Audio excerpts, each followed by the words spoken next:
let's learn the basic tactics in Xiangqi.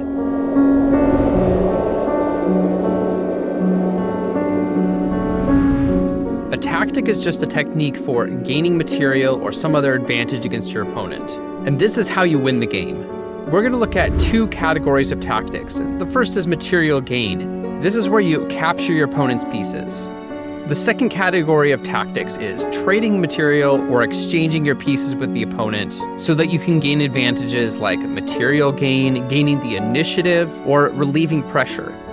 This is part 3 of the Fundamentals of Xiangqi course, and it covers material for amateur level 1. We're going to start by learning the tactics in the material gain category. And the first tactic we're going to cover is winning a trapped piece. There are 2 steps to this tactic. The first is you trap your opponent's piece, so they have nowhere they can move. And then second, you bring in another piece for the kill. So let's take a look at an example.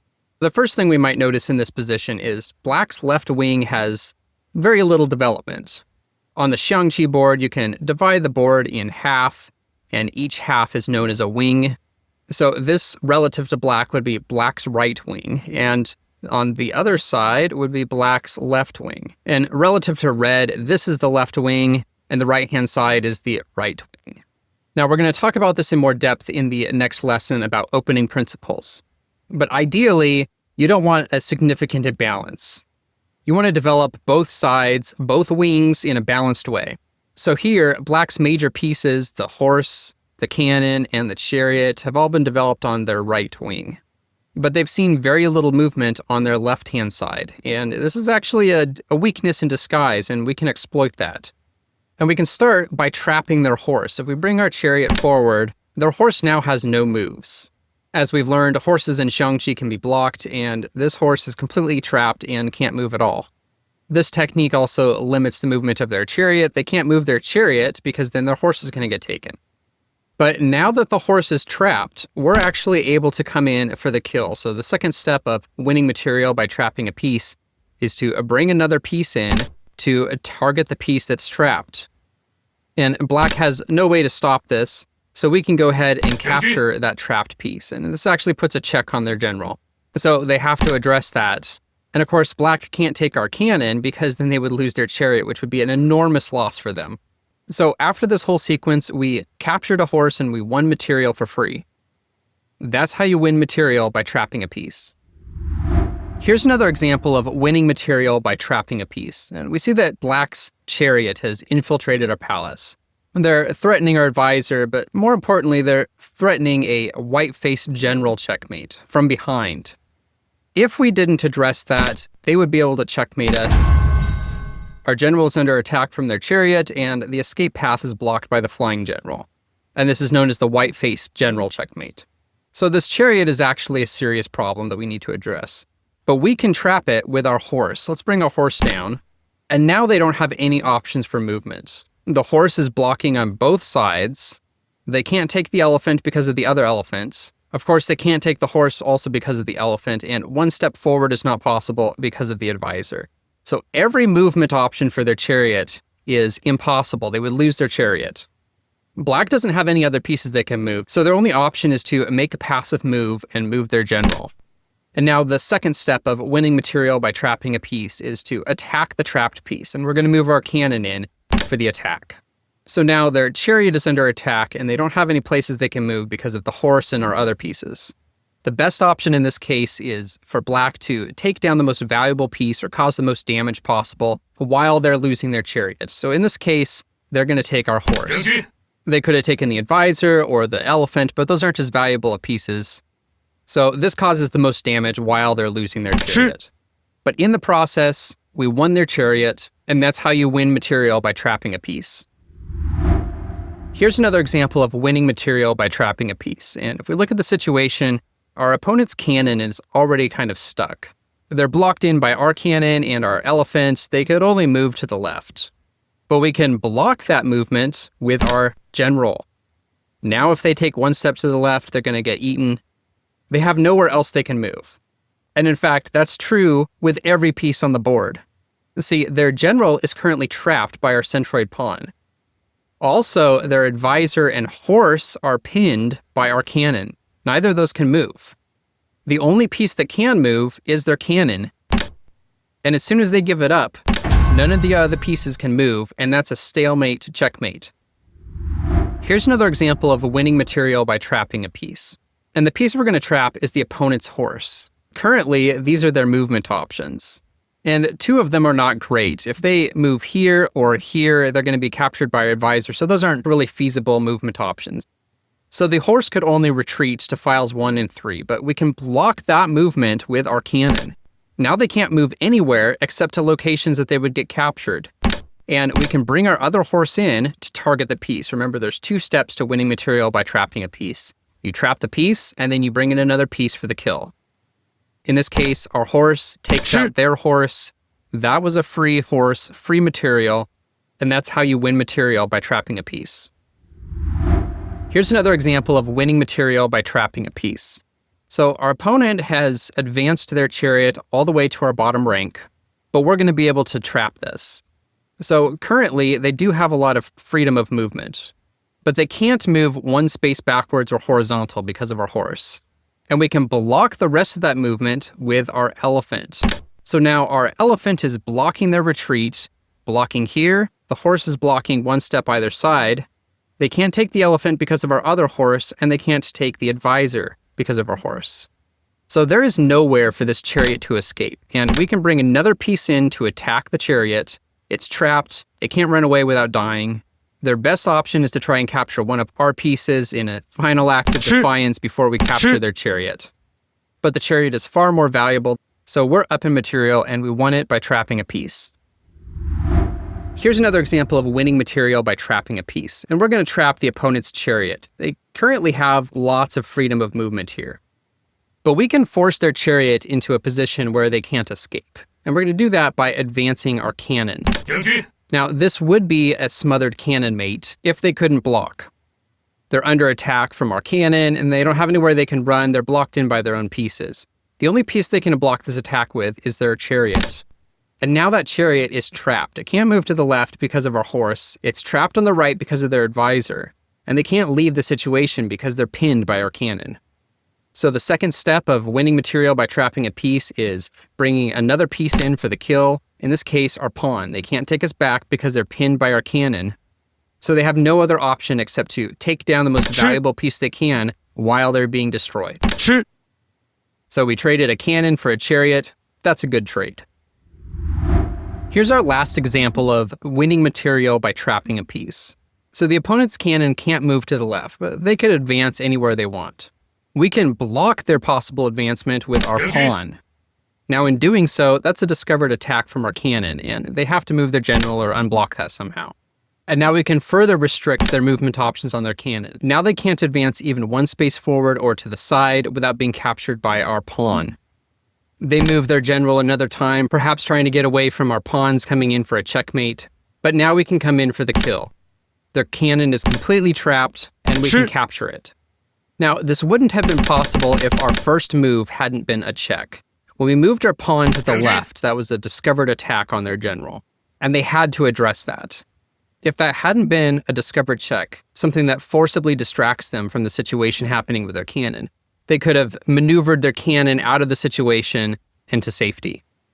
But because it was a discovered attack, they had to address that, and that gave us the time needed to completely trap their cannon. So that concludes the basic tactic of winning material by trapping a piece. Now let's learn the tactic of winning material by pinning. And in Xiangqi, a piece is pinned when it can't be moved because it would expose an attack to a piece behind it or expose some other devastating attack. So in this example, we'll move our chariots to attack their cannon. Now the opponent probably won't think anything of this because that cannon is protected by their chariot. So they're going to continue their own plan, but this is where we come in with our attack. If we move our cannon, now we're targeting their cannon. They can't take us back because then we're going to take their chariot. And they can't move their cannon out of the way because we're going to take their chariot. So that's the principle of a piece being pinned. This cannon is pinned to their chariot. They can't move it, otherwise their chariot is going to be lost. And the way to win material by pinning a piece is to first pin the piece and then bring another piece in for the attack. In this case, our cannon. And they can't take us back because our chariot is protecting our cannon. Here's an example of pinning a piece in Xiangqi. If we move our cannon c2 plus 1, now we're targeting their horse. But more importantly, we're targeting their chariot through the horse. Now their horse can't move, because otherwise we would capture their chariot. So that horse, which normally has a couple places it can escape to, is pinned because otherwise the chariot is going to be lost. And they don't have any way to stop our attack, so we can just go ahead and take that horse. If they tried to take us back, we would take them with our cannon, and we're still up a horse in the exchange. Here's another example of winning material by pinning. So the opponent's horse is already a little bit trapped. They can't really move anywhere, otherwise they'd get captured by our chariot. But we can pin them to their general using our cannon. So now they can't move even if they wanted to. It's actually an illegal move. They'd be getting put in check if they tried to move their horse, and so that's not allowed.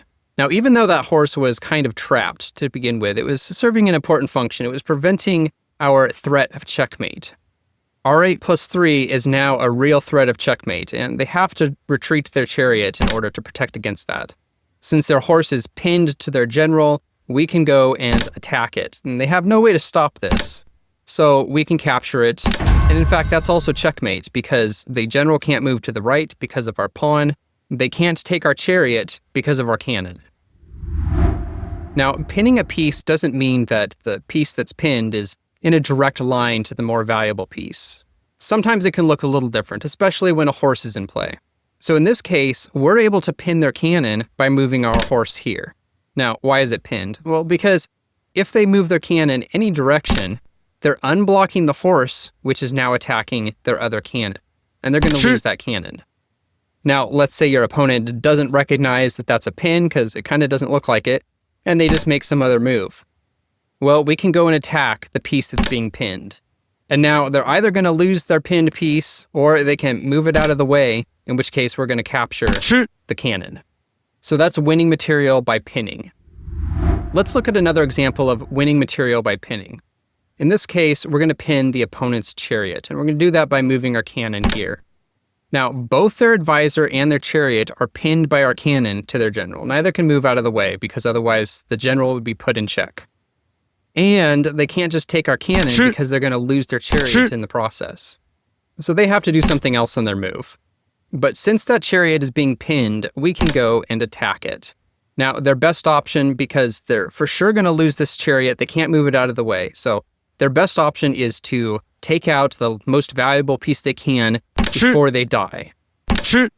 And that's how you win material by pinning. Here's another example of winning material by pinning a piece. In this case, there's a piece that's already pinned on the board, and that's this cannon. They can't move back because otherwise they're going to lose their chariot, and we can take advantage of that and attack the cannon directly. They can't take us back because, again, they're going to lose their chariot. That's the whole point of pinning. We're attacking another piece through the piece that's being pinned. Now, they can try and mitigate the situation by doubling up on their defenses, moving their cannon to a spot that's protected by the horse. So now if we capture, they can capture, and that wasn't really a very advantageous trade. So the tactic here is to increase our attack as well. Now, we could capture their piece, and they capture us back, and then we could capture with our cannon, but their chariot can't take us back because we'd be protected by our chariot. They don't have any way to stop this, so they're going to just try and block our horse using their horse, and now we can go ahead and attack. They can't take us back, otherwise they're going to lose their chariot as well. So that's an example of winning material by pinning a piece. Here's another example of winning material by pinning a piece. Now, the opponent's chariot is already being pinned, and it's being pinned by our cannon. Our cannon is lined up, pointing at their general, and if they tried to move their chariot side to side, they couldn't because that would be putting their general into check. So the way to win material by pinning a piece is to just attack the pinned piece. They can't take us back because they can't move out of the way. Otherwise, they're going to be in check. So their only option is to retreat, and they can't retreat 2 steps because of our horse. So now we can go and attack them again. They don't have any way to escape. They're for sure going to lose their chariot. So their best option, as always, is to take down the largest piece they can while they're losing their chariot. And that's how you win material by pinning a piece. Here's our last example of winning material by pinning a piece. So in this case, their cannon is currently pinned. They can't move because otherwise their chariot is going to be under attack. So to win material, we just need to attack their cannon. And we can do that with our other cannon. In this case, we're going to capture their horse. Now we're targeting their cannon. Now they have a way to potentially remedy the situation a little bit and reduce their losses by capturing our cannon with their elephant. But we can still capture that cannon, even though we lost a cannon, and they can't capture us back because otherwise they're going to lose their chariot. But the situation is even better than that. Now we have multiple attacks going on. We're attacking their chariot, we're attacking their horse, and we're attacking both of the elephants. So this is a quadruple attack, and if they don't do anything about it, like let's say they just want to save their chariot and move it out of the way, they're going to lose another piece. So their best option is just to trade chariots with us, but we're still up a horse in this entire sequence of attacks. And that concludes our study of winning material by pinning a piece. Now, if pinning a piece means that a piece can't move because otherwise a piece behind it is going to be attacked, a skewer is the opposite. A piece has to move, otherwise it'll be lost. So the skewer attack captures the piece that's behind. Let's look at this example. We have a chariot, and we're going to use that for our attack. And we're going to skewer their elephant. Now, if there was a very valuable piece behind the cannon, for example, if this was the chariot, then the cannon would be pinned and it wouldn't be able to move left or right. Otherwise, you would lose your valuable piece. But a cannon is more valuable than an elephant, so they have to move their cannon, otherwise they're going to lose it. And now we can capture the elephant. So that's what's known as a skewer attack. Here's another example of a skewer, and this is a classic configuration where we skewer through the opponent's general. So they have to move. So our 8+9 produces a skewer attack. The opponent's general is in check, and they have to move out of the way. This means that we weren't really attacking the general, we were attacking the chariot behind the general. So that's an example of a skewer attack. Here's our last example of the skewer attack. And a skewer tactic is when a more valuable piece sits in front of a less valuable piece, usually. And we go and attack that valuable piece in the front. So they're forced to move that piece. Now, in this case, they can't just capture the pawn to cancel out the attack from the cannon because they're going to get captured by a horse. So they have to move their chariot out of the way. In this case, they can go capture our pawn, but then their horse is left hanging and we can capture it for free. That's the essence of the skewer attack. Now let's learn how to win material using a fork or a double attack. So in Xiangqi, a fork, also known as a double attack, is when you attack two pieces simultaneously. The opponent can only save one, and so you're going to win the other one. So let's look at this example. Here, we're able to attack two of the opponent's pieces at once using our cannon. So R4 equals 1. We're now attacking this chariot and this chariot. And the opponent has to pick which one they want to save. If they try and rescue this one, we're going to attack the other one. So in this case, they're going to move their 4th file chariot, and then we go and attack their 9th file chariot. So that's how to win material using a fork or a double attack in Xiangqi. Now, this tactic doesn't require using only one piece to make the attack. So a double attack is when we move a piece and now two pieces are being attacked and the opponent can only save one, but the attack is coming from multiple sources. So their cannon is under attack from our chariot and their chariot is under attack from our pawn. Now, of course, they want to save their chariot, but that means giving up their cannon. Now, why couldn't they save the cannon? Is because of our horse. They couldn't move here because then our horse would take their chariot. If our horse wasn't there, that'd be a nice way to protect from the double attack, but in this case, it's not possible. Here's another example of a double attack. So we're going to go ahead and sacrifice our cannon, and you'll see why in a second. So, of course, they could just take our cannon, but then we're going to take their chariot. So, in fact, this is a double attack because this chariot is under attack and this chariot is under attack, and they can only save one of those. That means the other one is free for us to capture. And that's the essence of a double attack or a fork in Xiangqi. Here's a really classic example of a fork in Xiangqi. So we're going to attack two chariots at once using our horse, h8 + 7. This chariot's under attack, this chariot's under attack, and they can only save one of them. That leaves the other one free to capture. And that tactic is what's known as a fork in Xiangqi. Here's another example of winning material with a fork. Horses are a popular and common piece for creating forks or double attacks. In this case, the horse is going to attack actually 3 pieces at once. It's going to attack the cannon and 2 chariots, but the 2 chariots are really the key pieces here. But the opponent has a way to get out of this and to avoid completely losing a chariot. And the way they do it is by moving their cannon such that if we take one of their chariots, they're going to jump over our pawn and take our chariot in return. So if we move here, they capture us. This was just an equal trade. We don't really gain much advantage from this. But if we move h3 minus 2, now we're protecting our chariot. Yeah, we're going to lose it because they kind of want to take it back, but we can capture their cannon. And they lost a chariot, we lost a chariot, so that's an equal trade, but they also lost a cannon. And so we are up in material as a result of this. So this is an example of winning material using a fork. So that concludes our look at winning material with a fork or double attack. Now let's learn tactics that involve exchanges or trading pieces. And what this means is we trade pieces with our opponent to gain some sort of an advantage. So for example, I take your cannon and you take mine, but in the process, I've gained something. And there are 3 types of tactics that we're going to look at.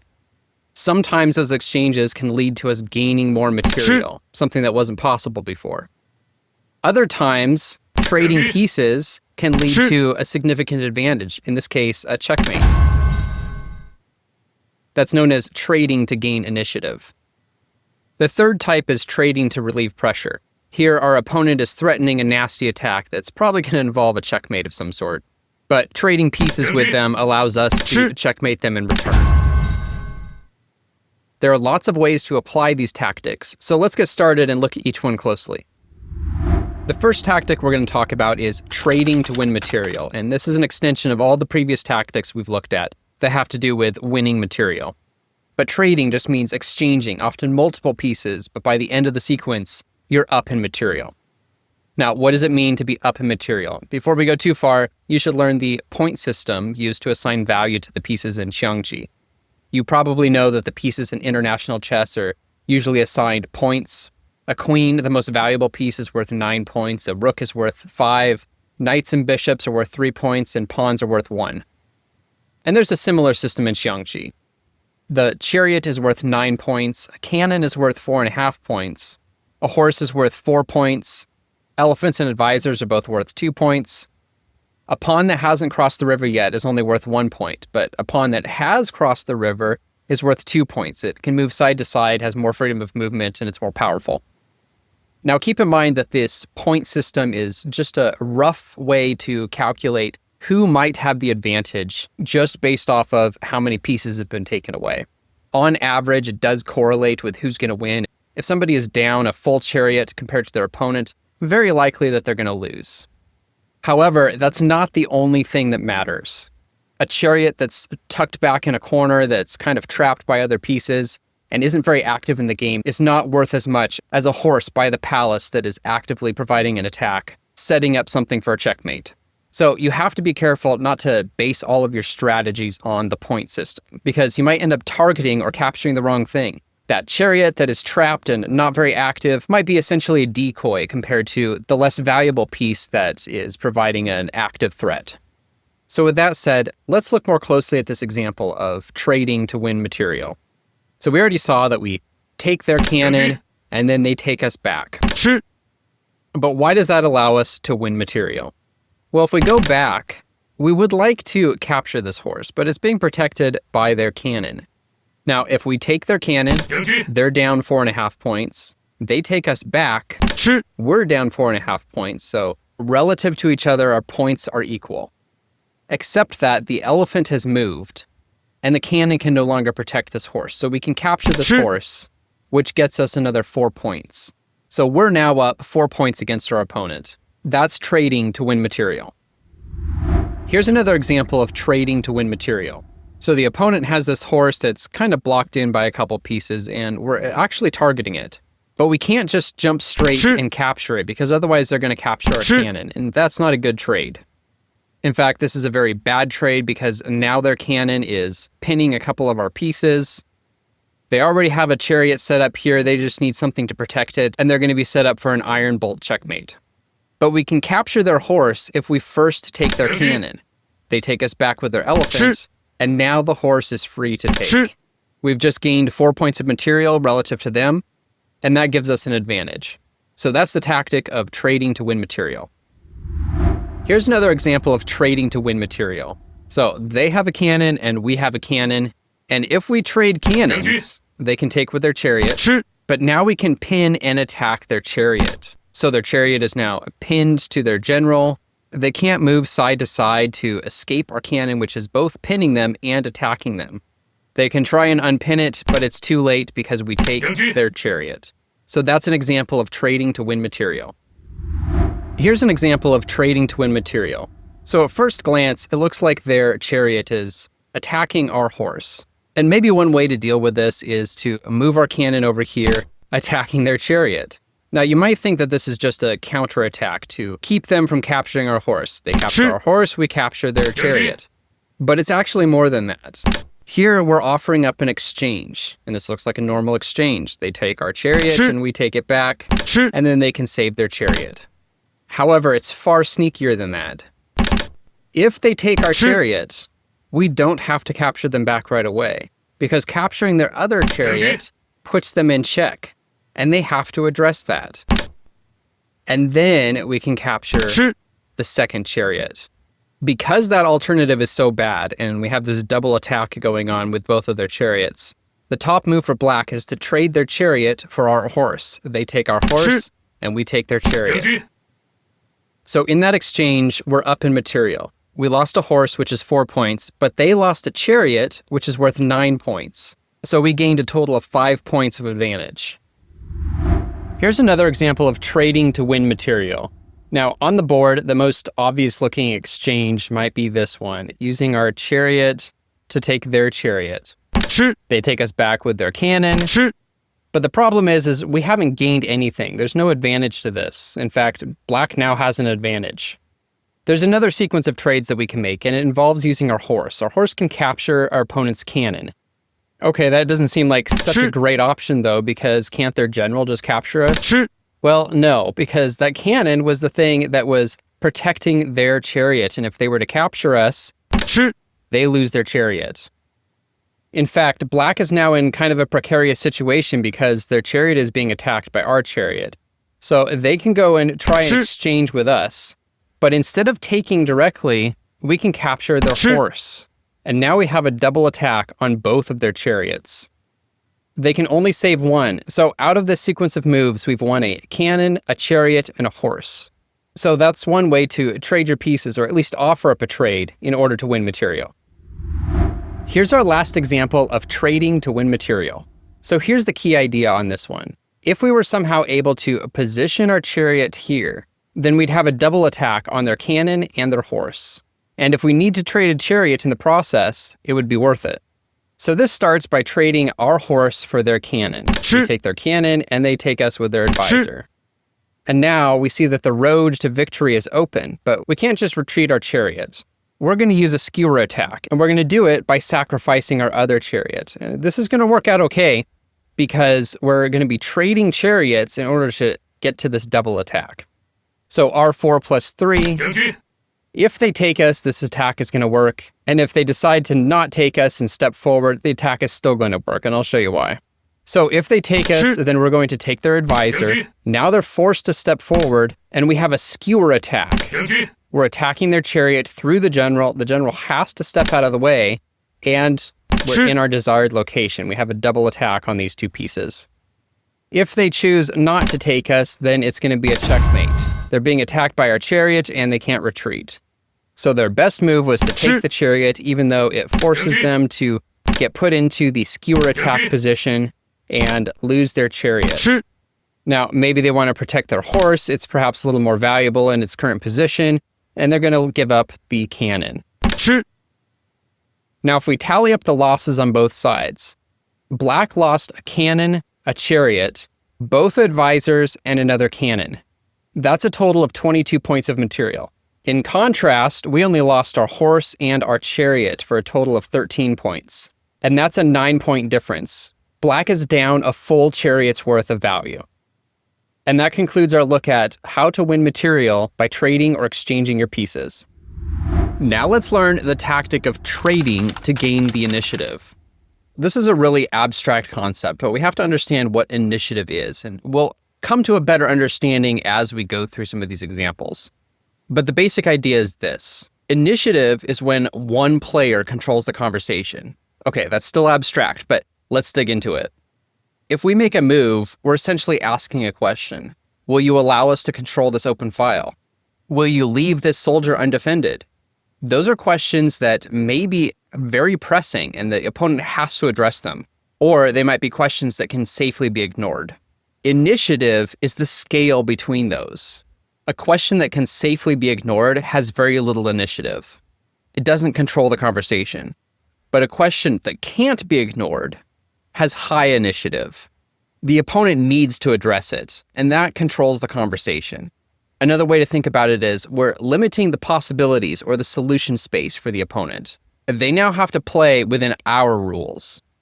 So let's look at a few examples because, again, this idea is fairly abstract, but it's going to become more concrete as we go through it. So the idea of trading to gain initiative is that we trade our pieces, and in this case, we're going to trade our horse. We're offering up an exchange, and if they accept it, we take with our horse. Now, look at the situation. Previously, we weren't as advanced into the opponent's territory, so from a very simple surface level perspective, it looks like this exchange traded horses, they lost a horse, we lost a horse, and we gained some advancement into their territory. At the starting position, our horses had some encroachment into their territory. But now we fully invaded. So that gains a little bit of positional power, but that's not really what we're talking about when we talk about gaining the initiative. In this case, we've posed a very important question. Will you allow us to checkmate you? See, h8 plus 7 would be checkmate because the opponent can't escape because of our chariot. And that severely limits the possibilities for the opponent's reply. So let's look at what their possible moves are. If they move their elephant, it's going to be checkmate. If they move their other elephant, it's also going to be checkmate. The same thing if they move their cannon or their other cannon. So that leaves only a few possibilities. There are only a couple of moves that avoid the checkmate, or at least delay it. The most important one is if they move their chariot, r5 equals 3, and that prevents our horse from advancing to that checkmate position. Before they do that, they could take our free elephant. Our elephant is not protected by anything. The 7th file elephant can't take it because it's pinned by their cannon. So they could move their cannon and then move their chariot. That's kind of one combined option. They can't move the cannon as a sole follow-up. They have to also move their chariot. The second/third option is to move their advisor. This would unblock their general. We could still come in for the attack, but they could kind of escape it. But this is a very bad situation for Black, and we can go and take their advisor and cause all sorts of other mischief. So Black really only has 2 or 3 options. Let's compare with how many options they had before we made the exchange of horses. Before the exchange of horses, our opponent has 1, 2, 3, 4, 5, 6, 7, 8, 9, 10, 11, 12, 13, 14, 15, 16, 17, 18, 19, 20, 21, 22, 23, 24, 25, 26, 27, 28, 28 possible moves. And our exchange of horses limited the solution space for their possible moves to just 2. And they aren't very good. If they move their chariot to protect that spot, the chariot's now kind of stuck.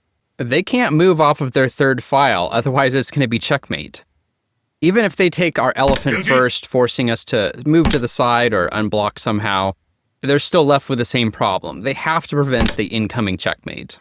And we can start thinking about other plans to cause more mischief. Their options are limited. They can't really move off of that file. Maybe we advance our chariot and they block and we take, and they block again and we take again. They're forced to step forward, and now we could advance our horse. And they can't take us because otherwise it's going to be a skewer attack. See, if they take with their chariot, then we pull our chariot back a little bit, and now they're forced to step out of the way, and we take their chariot. So what just happened in this entire exchange? Well, we traded horses, and Black has spent every moment of the game since thinking about how to solve the problems we're throwing at them. I had a very similar experience once at one of my first international chess tournaments. And I was a new beginner to chess, and they used a Swiss format. And the way they set it up is, for the first round, the highest rated player plays the lowest rated, or unrated in my case. And so I ended up playing the local city champion. And I tell you what, every single move that he made felt like a problem that I needed to solve. At almost no point in the entire game was I able to think about my own plan or strategy or way to attack. That's what initiative is. It's controlling the conversation. And here we exchange pieces to control the conversation. We limited the solution space. The opponent's possible viable replies are very limited, and they're playing by our rules now. That's how you trade material to gain the initiative. Here's another example of trading to gain the initiative. So we're going to offer an exchange with our opponent. We're going to offer to exchange our chariots. Now, this move alone has a lot of initiative. We're asking a question, or maybe more accurately, we're making a statement. Move your chariot or else. They either need to move our chariot or accept the exchange. Now, if they accept the exchange, we take with our horse. And now our horse is asking a new question. What do you want to do with your cannons? We have a double attack on their cannons. Do you want to save one of your cannons? And if so, which one? And that, again, very severely limits the solution space. In particular, their third file cannon is hanging, and they have to protect it or move somewhere else in order to avoid losing material. And that's what it means to gain the initiative in Xiangqi. You're in control of the conversation, you're asking the questions, the opponent has to answer. Ignoring your question is not safe. Here's another example of trading to gain the initiative. If we advance our chariot, our 6+1, we're asking a question and they can't ignore it. Do you want to take our chariot? And if they do, they're going to get checkmated with a smothered cannon mate. But more importantly, this move has a lot of initiative because it limits the possible replies. They can't just ignore it. If they ignore it, they lose their chariot. So what we're really offering is an exchange. We're offering to exchange cannons. And if they accept that exchange, we've now gained the initiative. We traded material to gain the initiative. Why? Because we're one move away from an iron bolt checkmate. Their advisor and their pawn are pinned by our cannon, and this is something they can't ignore. Our 7+4 is checkmate. Moving their horse doesn't solve it, it could just delay it. Their chariots don't have good options either, and this would just lose their chariot. Their 7th file chariot can't really do anything, and they're kind of stuck. In fact, the solution space has been limited. The only option is to move their elephant, so that way if we did advance forward, they could take us, and that would prevent the attack. So by exchanging cannons, we've limited the opponent's options to just moving their elephant. Previously, they had 1, 2, 3, 4, 5, 6, 7, 8, 9, 10, 11, 12, 13, 14, 15, 16, 17, 18, 19, 20, 21, 22, 23, 24, 25, 26, 27, 28, 29, 30. 30 options reduced to just 1 or 2. That's what it means to gain the initiative. We traded cannons, and now they have to answer. Here's our last example of trading to gain the initiative. Now, currently, our opponent has the initiative. They're asking, what do you want to do about your cannon? Our cannon is under attack, and we should do something about that. But one way to reply is to reply with a stronger initiative-asking request. In this case, let's ask the question, what do you want to do about your chariot? If they decide to trade chariots with us, we take with our horse. Now we're protecting our cannon, but that's not really initiative. Initiative is asking a question. And we are actually asking a question. In this case, we're asking the question, what do you want to do about your horse? So before this exchange, they were attacking our cannon. Now our cannon is protected and we're attacking their horse in return. And they need to address that. Their possible replies are limited. And that concludes our study of trading to win the initiative. The last basic tactic that we're going to talk about is trading to relieve pressure. This is different than trading to gain the initiative, where we're trying to get the upper hand by trading pieces. Here, we're exchanging pieces in order to escape a sticky situation. So in this example, our opponent has already advanced their chariots to the centroid position in our palace. And that's a problem because they're only a few moves from checkmating us, and this is something that we're going to have to address. It's a very precarious situation. To get out of it, we can exchange pieces. In this case, we'll exchange our chariots. We threaten to take their chariot, so they're going to take ours and we take it back. And now the situation isn't so bad. In fact, this is a draw. Before, we were in a very bad situation, and now it's exactly equal according to the engine analysis.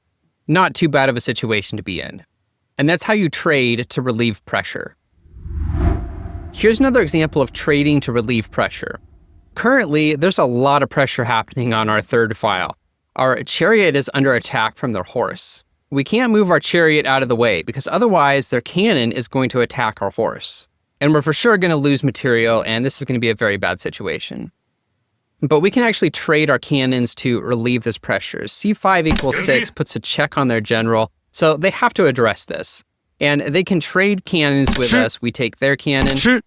And now the situation is improved. We don't have a cannon attacking a horse. We don't have a horse attacking our chariots. The situation is far better. So even though the point value relative to the other side didn't change, our position has improved, and that's how you trade to relieve pressure. Here's another example of trading to relieve pressure. And the position is pretty much equal. We have 2 chariots and they have 2 chariots, for example. But we also have a horse. The horse isn't playing much of a role, though, because it's pretty much blocked in by our chariot. So if we trade chariots, they take, we take. Now our horse is activated, and we each have 1 chariot. So this is a better position than we were in before. Previously, they had 2 chariots that were preparing to start some attacks on our general. And now we're in a much better and more active position. So that's trading to relieve pressure. Here's our last example of trading to relieve pressure. And the pressure is coming from our opponent's cannon. They're targeting a horse, which is currently protected by our chariot. But that's an annoying position to be in because if we want to move our chariot anywhere, they're going to take the horse. And similarly, if we want to move our horse anywhere, they're going to take our chariot. So there's actually a significant amount of pressure being placed on us by this cannon. But we can relieve that pressure by offering to trade their cannon for our horse. So if they take our horse, we take their cannon, and now we're in a much better position. That pressure, that situation where our horse was pinned to our chariot, is relieved. And that's how you trade to relieve pressure. And that actually concludes our look at the basic tactics. What's the best way to practice the basic tactics in Xiangqi? And there are several methods. One, you could analyze your own games. For example, this is a position from a game that I played. And during the game, I looked at this and thought, I think I have a tactic here. I can exchange material and maybe I'm going to be better off. So I took their horse, they took my cannon, I took their cannon back, so we're both down a cannon, but they're also down an additional horse. So this seemed like a good move, but it also doesn't provide much initiative. I'm not threatening here, here, or here. All those attacks are well protected, but when analyzing your own games, you can go look at the engine analysis and you can see, oh, this tactic seemed like it was a good idea, but there's actually some better moves available. We can go and attack their chariot. Their best option is to move their cannon out of the way, and then we bring our second cannon in for a double cannon attack. They can't take our cannon because of our horse. So they either have to move their cannon out of the way or lose it. And with our double cannons blocking their path, we can go and start attacking other places and cleaning things up and improving our position. But that's not what I did. I took the simpler route and did a simple tactic on them. And it looks good in terms of trying to regain some of the ground and material that I've lost in this game. But the point is, using a computer can be very helpful for adjudicating whether your tactics are actually valuable in the way you think they are. You can also use an app to practice the basic tactics. So here I have open Xiangqi.com, and I'm going to go to the puzzle section, select custom puzzles, and you can choose from a mixture of puzzles, checkmate, or tactic. In this case, we're going to choose tactic. And you can also select the difficulty level. So let's do some of the beginner puzzles, and then click search. So here we see that our opponent moved their horse, and this is actually a free piece that we can capture. It's maybe not one of the tactics that we learned. It is winning material, but it's a very basic tactic, just being able to recognize when a piece is free on the board and you can go take it and win material.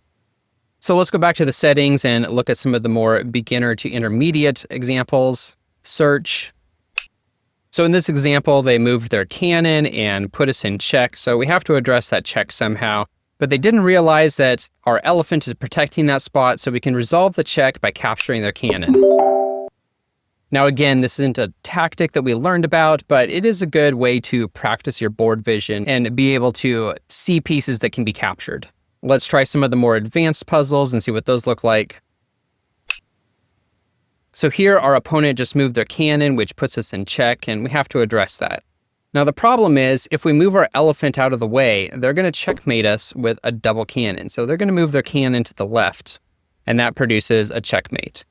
So what we want to do is we want to block with our advisor. That eliminates the checkmate. They move their chariot, and we can take this elephant for free. And that apparently solves this puzzle. There isn't much more to it than that. This wasn't even really a tactic so much as just making the best move to avoid a checkmate. So while you can find and practice tactics like what we talked about, like the fork and pin and skewer, winning material through exchanges, relieving pressure, and so forth, most of the other apps just have a mixture or a big pot or stew that you have to sort through to find those tactics. And that's okay in a way. In contrast, there's one app that towers above the rest in terms of the way they've organized and categorized their puzzles. So we're looking at Xiangqi, and we're going to go to the puzzle section, and we're going to select the mid-game puzzles. So they have lots of options to choose from. In fact, some of these we haven't even talked about yet because we're going to cover them in Lesson 5 of the Fundamentals of Xiangqi course. But we can go select a single tactic like the double check, and then practice just examples from that. And we can select, in this case, the beginner examples. So we have a puzzle here where we can win material using a double check. If we advance our chariot, they can't take us back because of our cannon, because they were actually in check from our chariot and our cannon. So that's a double check. Here's another example just like that, advancing our chariot forward. That's a double check with our cannon and our chariot. They have to block it, so that allowed us to win material. And we can do the same thing with the fork or double attack tactic. So select that category, and we're given a puzzle here where we can produce a fork by taking out their chariot. Now we're attacking their horse, and we were attacking their cannon. They decided to save their cannon, and we could take that horse. Hit next. Here's another puzzle for the double attack or the fork. We can use our cannon. If we take our cannon to the right, we'll be attacking one chariot, two chariots simultaneously. That's a double attack. They're only going to be able to save one, and that wins us material. So that's winning material with a fork. And you can just do this over and over and practice each tactic. Now, I'd love to see some of the other apps implement this and add categories to their puzzles. I don't think Xiangqi has complicated algorithms detecting what category a puzzle is in. They add tags, and users can go and select tags for a particular puzzle. So I think all of this is user-generated. I think major apps like Xiangqi.com just need to add a tagging feature so that users can categorize puzzles as they go through them. But currently, at the time of making this video, Xiangqi has a monopoly on this method of categorizing puzzles, and it's the #1 resource I would suggest that you take a look at for practicing your basic tactics. But if you know of another website or app that does something similar to this, please drop a comment below and share that with everyone so we can learn. So that concludes our study of the basic tactics in Xiangqi. There are more tactics that we'll get to later, but our next lesson is going to be on opening principles. We'll see you then.